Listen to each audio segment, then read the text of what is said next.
Introducing the Infinity Action Planner. It's made of waterproof paper and hence can be used for infinite number of times.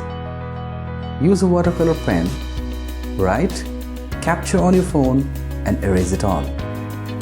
You can use the health column to fill up the exercises you do and the number of repetitions.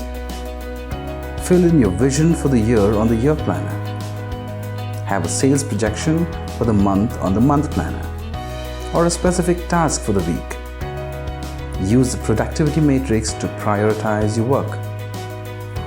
Once your priorities are set it into action using the agenda planner. Lists down what you must do today, what you can do today, and what you should not do today. A special mention of your health goals will remind you the limits you set. Stuck somewhere in mind? Use our clarity table. By answering the basic questions, discover the solutions to your problems. List down the advantages and disadvantages of a particular concept or idea. Want to go deeper? Plan your day through the hours. Take a pic of each. Store it in your smartphone or share it with your friends. Love writing?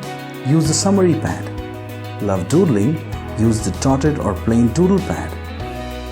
And don't forget to pay gratitude at the end. Capture all on your smartphone and then just with some water and a clean cloth, erase it all and it's brand new again. Use the Infinity Planner every day and be in control of your life. Hey, buy one for your friend too and save 2 trees.